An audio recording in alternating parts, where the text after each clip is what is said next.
Snow fell like silence, soft, heavy, unforgiving.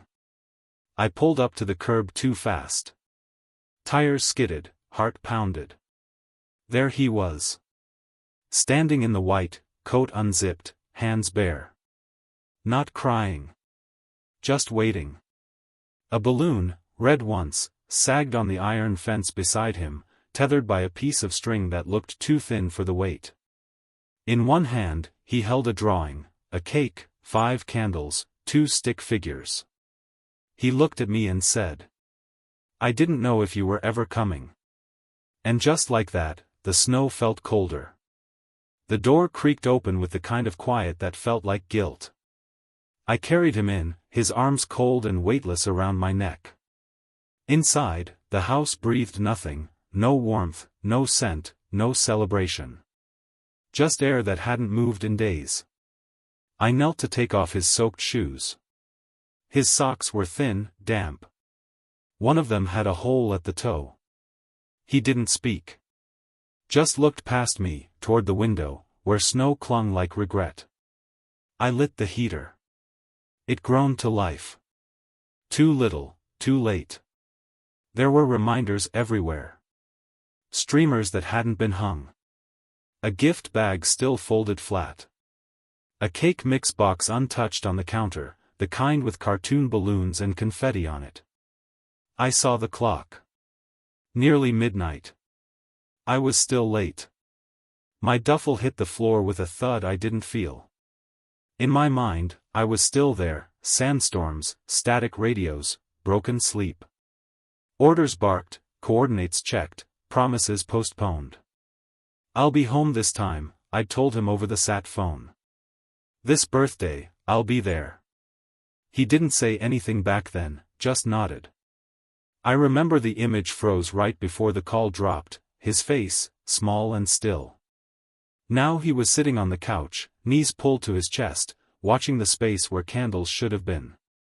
"I waited till the snow stopped," he said softly. I turned away, jaw clenched. There were words that fit in war. Copy that, moving out, engage on site. But nothing that fits this. He looked at me again. "I didn't want to blow the candles without you." I walked to the kitchen, opened a drawer, found the matchbox. One small birthday candle left from last year. Bent at the base, but usable. I stuck it in a piece of bread, it wobbled like my hands did. Lit it. Carried it to him. He watched it flicker. His eyes, glossy. I sat beside him. "Close, but not too close." "Make a wish," I whispered. He didn't move. Just leaned his head against my shoulder. And we both sat there, watching the candle burn. Like time. Slow and silent. Until it folded into smoke. The flame disappeared. But in that quiet, I knew something had stayed. Morning came like an apology, pale, slow, reluctant. He was still asleep on the couch, curled in the blanket we'd shared, his small hands tucked close to his chest. One of them still held the crumpled drawing. I moved quietly, stepping over the mess of boots and melted snow. The house had that smell, stale coffee, paper dust, silence. Like it had been holding its breath for too long. I looked for her. Bedroom, bathroom, porch. Nothing. I called her phone. Straight to voicemail.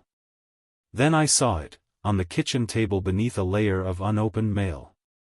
A single white envelope. No stamp. Just my name. Inside, divorce papers. Not signed. Not even dated. Next to it, a list scribbled in her handwriting. Milk. Dog food. Rent due. Nothing about him. I stared at it longer than I should have. Like the ink could explain something. In the hallway, his drawings hung low on the wall, as if he'd placed them himself. All of them were the same, 2 people, always standing apart. Sometimes there was a third, smaller figure off to the side. Sometimes not. One drawing caught my eye. It was taped to the fridge. A house. A sun. But the sun had no color. Just an empty circle above the roof. Crayon pressed so hard it had torn the paper in places. The fridge door creaked when I opened it. A single carton of eggs. One slice of bread. Half a bottle of ketchup. I closed it slowly. He was standing behind me now. Quiet as breath. She said birthdays don't matter, he murmured. I turned. He looked older than 7 in that moment. Like some part of him had already learned how to fold pain into silence. She said people just disappoint you on birthdays, he added. I crouched down. Is that what you believe? He shrugged. Then, almost too softly to hear. Sometimes. I nodded. I didn't argue. Couldn't. We sat on the kitchen floor, the cold tiles pressing through my knees. I watched him trace lines in the frost on the window, circles that never closed. She didn't even say goodbye, he whispered. Neither did I, not the last time I left. Just kissed his forehead while he slept, told myself it was easier that way. Now we were both learning what silence cost. He rested his head against my arm, and the sun outside tried to shine through the frost. It didn't. Not yet. The box sat on the counter like a dare. Just add eggs, water, oil, it read. I had all 3. What I didn't have was time to rewind. He sat at the table, legs swinging beneath the chair, eyes fixed on nothing. I'd offered cartoons, toys, even the harmonica I bought on base. He said no to all of it, without saying a word. I cracked the eggs. Shell bits fell in. Picked them out with my fingers. He watched. I stirred too fast, batter sloshed over the bowl. The oven blinked, preheat, like it didn't believe me either. There'd been a bakery near the base, soft pastries, warm smiles, someone always humming behind the counter. I should have brought one back. I'd thought about it. Almost did. But duty made everything feel urgent, except the right things. Now this. A lopsided aluminum pan, poured unevenly, shoved into an oven that ticked too loud. Each second sounded like it was judging me. He hadn't moved. Just rested his chin in his hand, watching snow flurry past the kitchen window. The timer beeped. I opened the oven too fast, the smell was there, but not sweet. Burnt edges. Sagging middle. I placed the cake on the table anyway, like it was something sacred. No candles. No frosting. Just a warm circle of regret. He climbed onto the chair slowly, staring down at it. He didn't say anything. I'm sorry, I muttered. I wanted to make it right. He looked up. It's okay, he said, not blinking. Then added, this is the best cake I ever had. I swallowed the lump in my throat. We ate it in silence, straight from the pan, 2 spoons scraping metal. Crumbs fell like ash onto the table. Then he tugged at my sleeve. Can we go under the blanket again? We took the old green one from the couch, made a tent between 2 chairs. Flashlight between us. Cake between us. I told him a story, not one from war. One I made up. About a snow lion who guarded birthday dreams. He didn't interrupt. Just listened, spoon in hand, face glowing in the soft light. Outside, wind brushed against the window. The world was cold. But under that blanket, we were something close to warm. Before sleep took him, he asked, will there be cake next year too? I nodded. With frosting, I said. And the candle will stay lit. His hand found mine in the dark. He squeezed it once. And for a moment, I believed it. His room smelled like crayons and stillness. I pushed the door open slow. Hinges creaked like an old memory. Morning light filtered through faded curtains, falling in narrow lines across the floor, like a prison of dust. On the walls, they were everywhere. Drawings. Dozens, maybe more. Taped to plaster, pinned to cork, some just curled on the ground. All made with the same careful hand. Same palette, blues, blacks, muted reds. The colors of waiting. 2 stick figures in every one. Always far apart. One stood near a tree. The other, a car. Or a cloud. Sometimes a plane separated them. Some had speech bubbles with no words. Just empty ovals above their heads, like they tried, but forgot what to say. I crouched to study a piece taped near the floor. It showed a snowstorm. One figure alone, outside a crooked house. No windows drawn. Just walls. Another drawing was different. Folded carefully, tucked beneath a toy truck's broken wheel. I opened it. This one had color. Yellow sun. 2 stick figures, a big one and a small one, holding hands. A cake between them. 5 candles. Above it, written in shaky letters. When he comes back. I sat on the bed, paper trembling in my hand. My mind drifted, not to battlefields or briefing rooms, but to a video call 8 months ago. He was holding something up to the camera. A drawing, maybe this one. I'd missed it. Static had cut in. I was already getting called away. I waved. Promised him I'd look at it next time. There was no next time. The bed creaked under me, too small for the weight I carried now. He came to the doorway, blanket still wrapped around his shoulders like a cape. His hair stuck up slightly on one side. "You found them?" he asked, not embarrassed. Just quiet. I nodded, eyes on the picture still in my hand. He walked in, sat beside me without a word. "They're kind of like wishes," he said finally. But I didn't know where to send them. I folded the paper carefully. "You sent them here," I whispered, tapping my chest. I just wasn't ready to open the mail. He leaned against me. "It's okay." But it wasn't. Not yet. Still, I wrapped my arm around his small shoulders, pulled him closer. And for the first time since coming home, I didn't feel like a visitor. The envelope was wedged beneath a stack of comic books, its corner frayed, edges curled by time. I found it while looking for socks. A white envelope, unmarked, sealed but smudged. My handwriting on the front. Block letters. Just his name, Liam. I sat on the edge of the bed, heart stuttering. I'd mailed it 6 months ago. From a tent lit by a flickering lantern. I remember licking the seal while someone shouted coordinates in the background. Wrote it in one take. No drafts.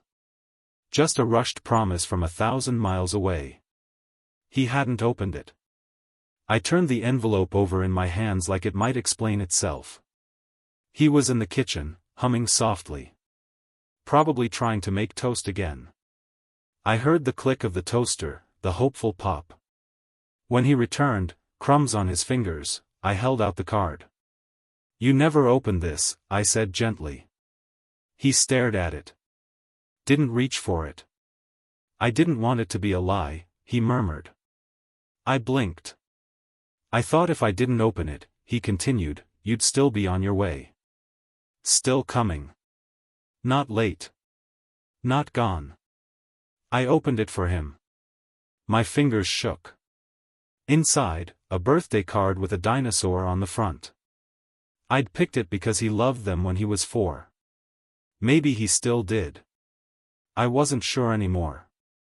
Inside, my writing sprawled awkwardly. "Happy birthday, buddy. I miss you more than words. See you soon. I promise. Love, Dad." No frosting. No gift. Just that. A promise written in sand. He took the card slowly, holding it like something fragile. Read the words. Once. Twice. Then folded it carefully and placed it beside the half-eaten toast. It's okay now, he said. You're here. But I wasn't sure I was. Not fully. I reached into my duffel, pulled out the small, battered notebook I'd kept with me on deployment. Inside were scribbles, survival checklists, coordinates, memories, drawings I'd done of him from memory. I tore one out. A sketch of him fishing, sitting at the end of a dock. I'd drawn it after a dream. Gave it to him. He smiled. Not wide, but real. I like this, he said. That's where I want to go someday. I nodded. Then we'll go. I placed the birthday card on the fridge. Just above the empty calendar. Next year's date circled in red. No more unopened promises. The snow hadn't stopped, but it had softened. Gentler now, the way time falls when no one's counting. Liam tugged at my coat sleeve after breakfast. No words, just a quiet glance toward the window. He wanted outside. I dressed him in layers, 2 socks on each foot, a scarf too long for his neck, mittens that didn't match.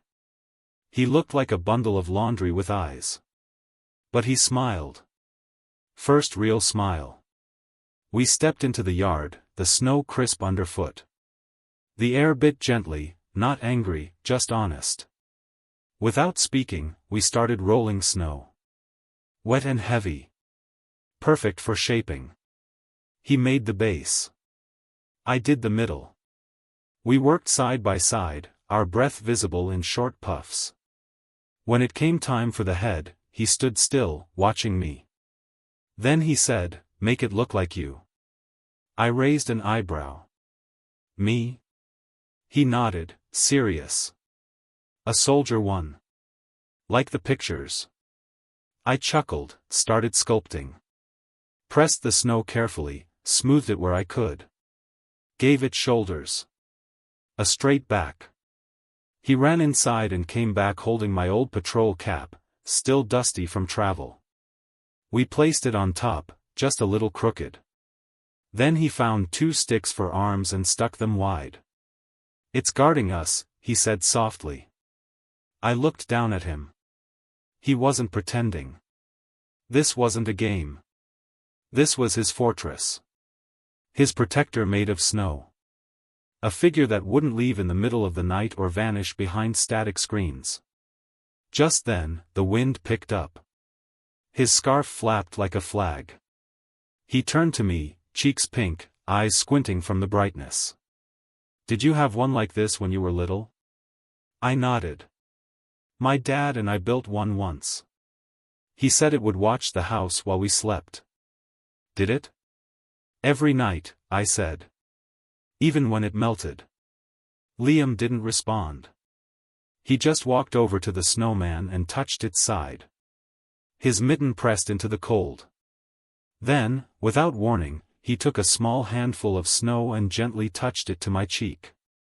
I laughed, startled. He grinned, mischievous. "Snow lion attack." I scooped some and returned fire. He squealed and ducked behind the snowman.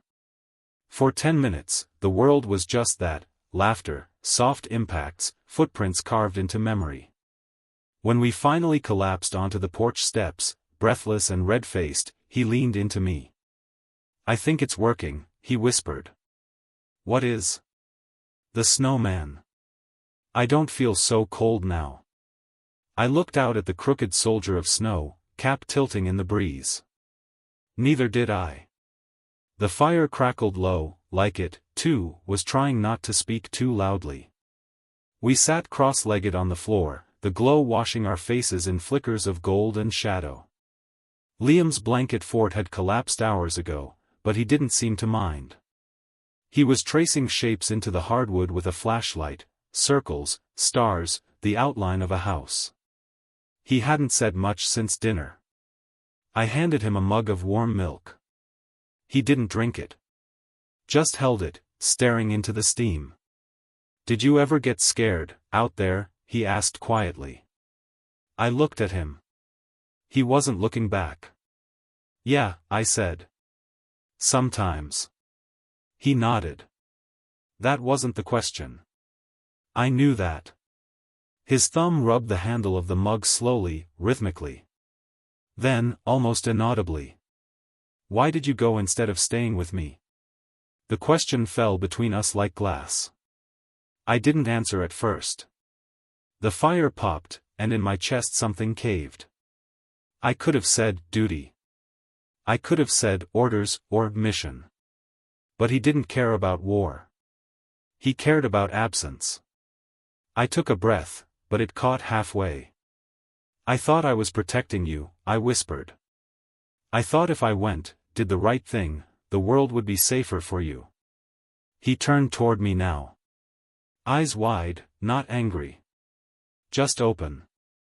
"But I wasn't here." He nodded once. I searched for something, anything, to explain the weight of choosing country over crib, mission over moments. But there was nothing. So I told the truth. I was scared too. That if I stayed, I'd fail in other ways. That I wouldn't be enough. He blinked. "You are." 2 words. I looked down. On the rug between us was a paper plane he'd made earlier. Its tip bent. One wing torn. He picked it up and tossed it toward the fire. It floated for a moment, then dipped into the flames. We watched it burn. "Can we just stay?" he asked. "Yes." "No more leaving?" I nodded. "No more leaving." He finally sipped the milk. The heat seemed to ease something in him. Outside, the snow had slowed. The house creaked like it was exhaling. I pulled him close, and he rested his head on my chest. His heartbeat, faint but steady, answered a question I hadn't dared ask. And for once, there were no orders to follow. Just this boy. This fire. This fragile, flickering piece. I was folding blankets when I found it. Tucked beneath his bed, wedged between a box of Legos and an old flashlight with dying batteries, a small, rectangular package wrapped in birthday paper. The edges were worn, corners soft. Not from time, but from handling, like it had been picked up and put back down too many times. No tag. No name. Just a single sticker with faded dinosaurs on it. I sat on the floor and stared at it. When Liam came in, dragging his sock feet, he froze in the doorway. "You found it," he said softly. I nodded, not opening it.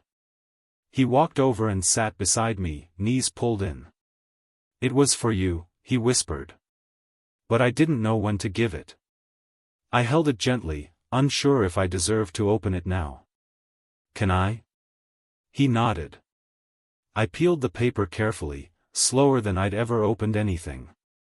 Inside was a folded piece of thick drawing paper, taped to a cardboard backing. A drawing of us. Him and me. Sitting by a lake. Fishing poles in our hands. Above us, the sun had a face, smiling. The water shimmered in thick blue strokes. Below the drawing, in pencil. "When you come home, we'll go here." I covered my mouth. It wasn't just a picture. It was a promise he'd been holding tighter than I ever had. "I made it a long time ago," he said. "Before I knew if you'd come back." My throat tightened. I touched the edge where the fold had torn slightly. A small crease ran through my drawn figure, right where the hand reached out to his. "I didn't know if you'd still want to," he added. But I kept saving it. I placed the picture on the bed like something sacred. "I want to," I said. "More than anything." We sat there for a while, the paper between us like a bridge finally built.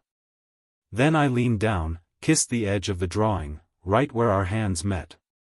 "You held on longer than I did," I whispered. He shrugged. I just really wanted to go fishing. I laughed, soft, fragile. Then we'll go, I said. Not someday. Soon. His eyes lit up, cautious hope, the kind you grow slowly after too much silence. I framed the drawing that night. Hung it above the bed. And when I turned out the light, his voice came from the dark. You're not leaving again, right? No, I said. Not this time. The paper rustled softly in the night breeze. And somewhere, the lake waited. I was folding blankets when I found it. Tucked beneath his bed, wedged between a box of Legos and an old flashlight with dying batteries, a small, rectangular package wrapped in birthday paper. The edges were worn, corners soft. Not from time, but from handling, like it had been picked up and put back down too many times. No tag. No name. Just a single sticker with faded dinosaurs on it. I sat on the floor and stared at it. When Liam came in, dragging his sock feet, he froze in the doorway. You found it, he said softly. I nodded, not opening it. He walked over and sat beside me, knees pulled in. It was for you, he whispered. But I didn't know when to give it. I held it gently, unsure if I deserved to open it now. Can I? He nodded.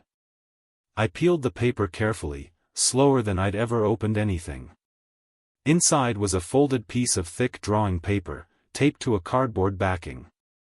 A drawing of us. Him and me. Sitting by a lake. Fishing poles in our hands.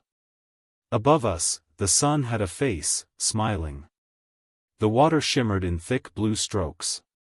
Below the drawing, in pencil. When you come home, we'll go here. I covered my mouth. It wasn't just a picture. It was a promise he'd been holding tighter than I ever had.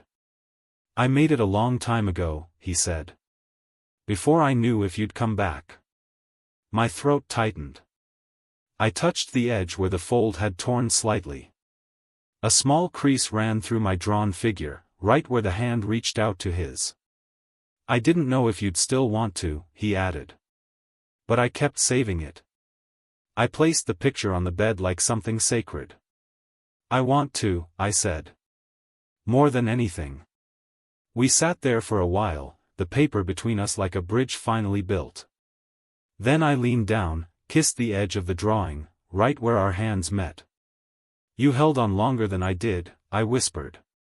He shrugged. I just really wanted to go fishing. I laughed, soft, fragile. Then we'll go, I said. Not someday. Soon. His eyes lit up, cautious hope, the kind you grow slowly after too much silence. I framed the drawing that night. Hung it above the bed. And when I turned out the light, his voice came from the dark. You're not leaving again, right? No, I said. Not this time. The paper rustled softly in the night breeze. And somewhere, the lake waited. The phone rang in the middle of a quiet moment. We were building a puzzle, one of those 500-piece landscapes with too much sky. Liam had just found a corner piece when the sound sliced through the stillness. I froze. He didn't. He kept working, fingers tracing the edge of the table like he already knew who it was. I picked up, heart suddenly loud. Hello? A pause. Then her voice. Tired. Flat. Hey. I stepped into the hallway. The tiles were cold beneath my feet. It's been a few days, I said. I know. A longer silence. She cleared her throat. I'm not coming back right now. I let the words sit between us. Liam's okay, I said eventually. Better. He smiles sometimes now. She didn't respond. He asked about you, I added. Still nothing. I could hear wind on her side of the line. Maybe she was outside. Maybe she hadn't been inside anywhere for days. I don't know how to talk to him anymore, she whispered. Not after everything. I thought maybe you'd be better. I'm not better, I said. Just trying. She exhaled. It wasn't a sigh, more like something deflating. He still loves you, I said, quieter now. Even when you're gone. I heard her breath catch, but she covered it fast. Do you want to talk to him? A long pause. Not tonight, she said. I'm not ready. I nodded, even though she couldn't see it. Okay. Before she hung up, she added, tell him, happy birthday. I didn't forget. I walked back to the table slowly, phone still warm in my hand. Liam didn't look up. She's not ready, I said. He fit another piece into place. I knew, he replied. I sat beside him. You okay? He shrugged. I just didn't want her to call when I was blowing out the candle. I looked at him, stunned. Why? Because I'd have to pretend I was happy. My chest ached.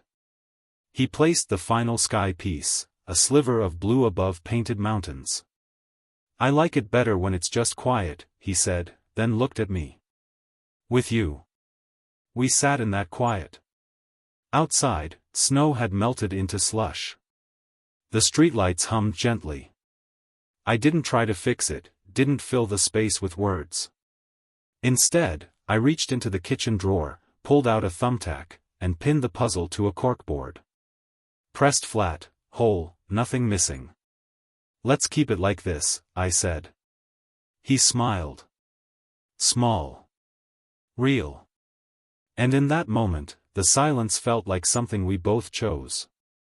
The fire burned low again, quieter now, less show, more warmth. I'd moved his mattress to the living room. He wanted to sleep near the flames. Said the crackling made it feel like we weren't alone. He lay beneath a blanket, face turned toward the hearth. Eyes half-lidded, fingers tapping lightly on his chest, a rhythm only he understood. I sat nearby, strumming the old toy harmonica I found in a box labeled garage sale. Half the notes were off-key. But he didn't care. Play the slow one again, he mumbled. I did. A slow, wandering tune. Clumsy at first, then steadier. Notes floated into the room, rising and falling like breath. He closed his eyes and smiled. Sounds like the ocean. I paused. You remember the ocean? Just barely. He opened one eye. Mom said we went when I was 2. You fell asleep in the sand, I said. I carried you back. You had seaweed stuck in your hair. He laughed. Really laughed, a sudden, bright sound that startled the quiet. It felt like forgiveness wrapped in sound. I want to go again, he said. We will.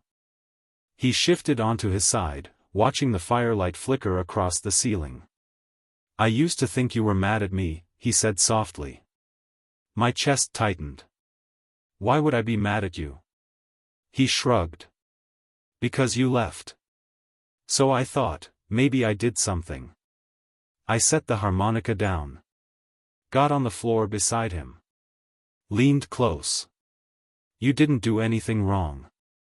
Not ever. But you were gone for so long. I know. I swallowed hard. I thought I had to be something big. Something brave. For the world.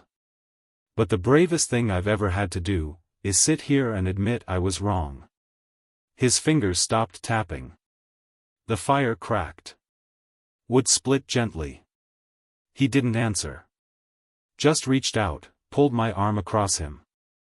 Stay here, he whispered. I will. I tucked the blanket around us both. He drifted toward sleep. Outside, the wind had calmed. No tapping on the windows. Just the soft hush of night breathing easy. Before he fully slipped under, he murmured. Can we play the ocean song again tomorrow? Yes, I whispered into his hair. As many times as you want. The harmonica sat by the hearth, warm from the fire.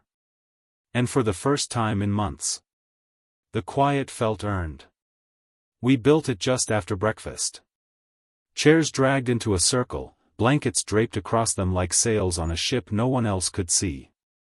Inside, flashlights, a plate of crackers, 2 mismatched pillows, and a single crayon drawing taped to the wall, the fishing dock one. The one that meant everything. Liam crawled in first, grinning like he'd found treasure. I followed behind, careful not to knock anything loose. He adjusted the flashlight so it pointed upward. The blanket ceiling glowed like a faded sky. "This is command center," he said, serious. "You're second in command." "Second?" I teased. "I built it," he shrugged. "Fair." He lay on his stomach, flipping through a book I barely remembered giving him. His feet kicked slowly in the air, socked toes brushing against mine in the tight space. Outside the blankets, the world was still too big. Divorce papers still unsigned. Questions unanswered. But under here, under this stitched-together world of soft cloth and small light, there was only us. "Tell me a story," he said, voice muffled. "Okay." I paused. "You want real or made up?" He considered. "Both." So I told him about a boy who built a fort so strong, the world couldn't break in. And a dad who got lost in a storm but followed the boy's voice back to safety. He listened closely, blinking slow. As the story wound down, he tugged at the edge of my sleeve. "Did the dad stay?" I nodded. "He stayed. For good." Liam was quiet for a moment. "Then, that's the kind of story I like." I smiled and handed him the harmonica. He tried blowing into it, it squeaked more than sang. But he laughed anyway. "Maybe I'll be in a band when I grow up," he said. I leaned against a pillow. "You'd be great." "What about you?" "What about me? What will you be when I grow up?" The question caught me. I hadn't thought about it. My life had always been deployments, rotations, next missions. I looked at him. Blanket shadows danced across his cheek. "I'll be here," I said. "Whatever that means. Wherever you are." He reached for my hand, small fingers wrapping around mine. "You promise?" "I promise." He nodded once. Outside the fort, the world creaked. Pipes. Wind. Time. Inside, we were weightless. Later, he fell asleep with his head on my chest, breathing slow and safe. I didn't move. I watched the flashlight flicker slightly, then steady again. Like it knew it had to stay on. Just a little longer. The sun broke through the curtains like it had finally decided to try again. Not bold. Just enough light to make the dust shimmer. Liam was still asleep in the blanket fort, his head buried under a corner of fabric, breathing soft, slow. One arm dangled out, fingers curled like he was still holding something in his dreams. I made pancakes. Burnt the first 2. Got the third one just right. The smell woke him. He poked his head out from under the blanket, hair wild, face creased from sleep and the imprint of a Lego. He blinked at the kitchen like he wasn't sure it was real. "Morning," I said. He rubbed his eyes. "Is it still my birthday?" I smiled. "It can be." He slid into the chair, eyes widening when he saw the pancake. No candle, no frosting, but golden and warm. I set the syrup down, then sat beside him. He poured too much. I didn't stop him. "You remembered the round kind," he said. "The only kind that matters." We ate in the quiet. Chewing, smiling. His foot brushed mine under the table. After breakfast, he grabbed his crayons. "Can we draw something new?" "Sure," I said. He spread the paper on the floor. I knelt beside him. This time, the sky was blue, a bright, deep blue. No clouds. No spaces between the people. Just him and me, standing close together. A dog appeared. A fishing pole. The sun had sunglasses and a huge grin. Then he reached for the red crayon and circled the whole drawing. Why the circle? I asked. So nothing gets out, he said. It's protected. I nodded. That's smart. He looked up. You gonna leave again? No, I said, without hesitation. I'm home now. He smiled. And then, without a word, walked into the living room. When I followed, I saw it, my army gear, duffel bag, boots, all pushed neatly against the wall. Beside it, he'd placed a framed photo. It was us. Taken 2 days ago, snowman in the background, our cheeks pink from the cold. The photo was crooked. The frame too big. But it was the first picture of us in this house. His voice came from the kitchen. Can we go to the park today? I looked out the window. Snow melting, trees bare but reaching. Yeah, I said. Let's go. He came back with gloves and a drawing tucked under his arm. The newest one. The one with no empty space. We stepped outside together, boots crunching old snow, sunlight trying its best. And for the first time in a long time, it felt like the day was ours to fill. 1 year later. No snow this time. Just soft sun and the faint hum of summer bugs in the distance. The front porch was cleaner now. The mailbox stood a little straighter. The wind chimes rang gently, not like a warning, but like a welcome. Inside the house, the smell of frosting filled every corner. Chocolate cake. Real frosting. With sprinkles. Liam had chosen the colors himself, blue, orange, and a messy swirl of green that made no sense but somehow worked. He stood on a chair in the kitchen, eyes gleaming, blowing up the last balloon. I tied the others to the fence, he said proudly. They're not sagging this time. Nope, I said. They're perfect. He nodded. Then hopped down, ran to the living room. There, on the wall above the old framed snowman photo, was a new drawing. Us again. Hand in hand. The sun overhead, now golden yellow. A full, round sun.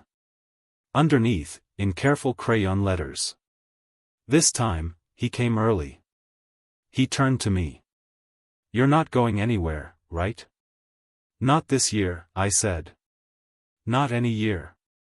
I watched him straighten the candles on the cake, exactly 7, just like before, only now with space for one more. Do you think it'll stay lit this time? He asked. I walked over, struck the match.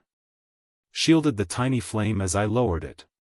7 candles glowed, steady and warm. He looked at me. Can we blow it out together? I nodded. We leaned in. 1, 2. I caught a glimpse of his face, lit by firelight again, but not the same boy I found in the snow. This one stood tall. Held hope in both hands. 3. We blew. The flames vanished. But the warmth stayed. He clapped, then turned toward the doorway. I have one more surprise, he said. He disappeared for a moment, returned holding a folded letter. From me, he said, handing it over. For next year. You're supposed to read it then. I smiled. You don't trust me to remember? I do, he grinned. But just in case. I took the letter, tucked it into my wallet. Right next to the one I'd written him years ago, the one he never opened until it was too late. This time, the paper felt different. Not like a promise waiting. But like one already kept. That night, I tucked him into bed, the cake half eaten, balloons swaying at the ceiling. He whispered as I turned out the light. This birthday. I think it's gonna stay. And it did. It stayed in the laughter. In the drawing taped to the fridge. In the silence that no longer hurt. It stayed in the final words he left in crayon, folded in a note I'd one day read. Nowhere is outside the rescue zone.